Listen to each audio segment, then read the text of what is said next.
भारत के इतिहास में देखिए वीरों की कोई कमी नहीं है। लेकिन कुछ नाम ऐसे होते हैं ना जो सिर्फ नाम नहीं रह जाते, वो एक सोच बन जाते हैं। भगत सिंह एक ऐसा ही नाम है, एक ऐसी चिंगारी जो आज भी इतने सालों बाद भी नौजवानों के दिलों में जल रही है।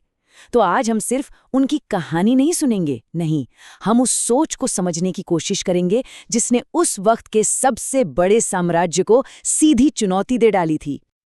तो सवाल यही उठता है कि आखिर कैसे कैसे सिर्फ 23 साल का एक नौजवान इतिहास का एक ऐसा किरदार बन गया जो आज भी अमर है।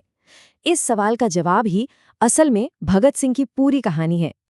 23 साल, सिर्फ 23 साल, ये सिर्फ एक नंबर नहीं है, ये उस उम्र की कहानी है जिसमें उन्होंने सबसे बड़ा बलिदान दिया। और शायद इसी वजह से उनकी कहानी आज भी इतनी यादगार है। तो उनका ये क्रांतिकारी बनने का सफ़र, ये शुरू कहाँ से हुआ?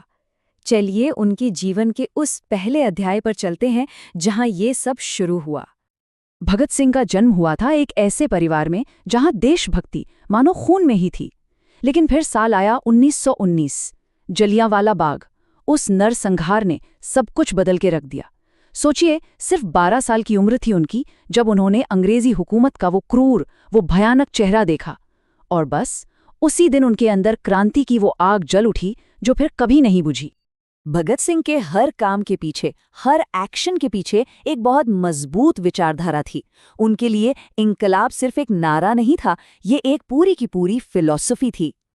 देखिए, भगत सिंह के लिए इनकलाब का मतलब सिर्फ ये नहीं था कि अंग्रेज चले जाएं और कोई और आ जाए। नहीं, इसका मतलब था एक पूरी सामाजिक क्रांति। एक तरफ जहां गांधी जी अहिंसा की बात कर रहे थे, वहीं भगत सिंह का मानना था कि जो हुकूमत बहरी हो चुकी है उसे सुनाने के लिए एक धमाके की जरूरत तो पड़ती ही है। और ये एक लाइन उनकी पूरी सोच को सामने रख देती है। उनके लिए क्रांति कोई मजबूरी का रास्ता नहीं था, बल्कि हर इंसान का एक मौलिक अधिकार था।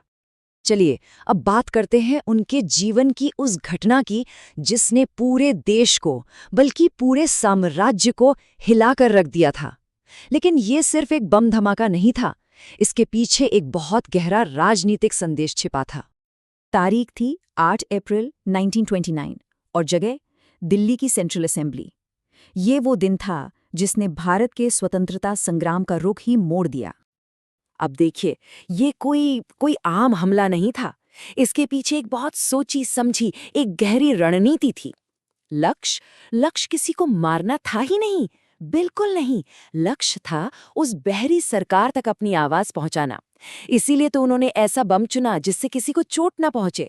और सबसे बड़ी बात, वो भागे नहीं, उन्होंने खुद को गिरफ्तार होने दिया। क्यों? ताकि अदालत को ही अपनी आवाज का, अपने विचारों का मंच बना सकें। कमाल की सोच थी। तो यहाँ ये बात बिल्कुल साफ हो जाती है कि उनका मकसद हिंसा फैलाना नहीं था।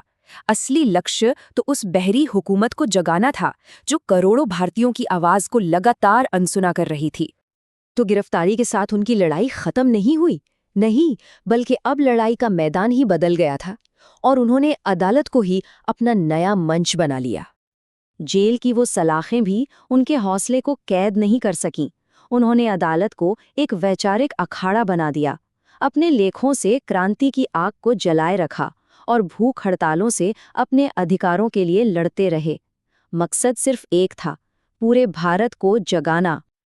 और अब हम उनकी कहानी के उस आखिरी और सबसे भावुक हिस्से पर आते हैं जहां एक जीवन का अंत हुआ और एक ऐसी विरासत की शुरुआत हुई जो आज भी अमर है। 23 मार्च 1931।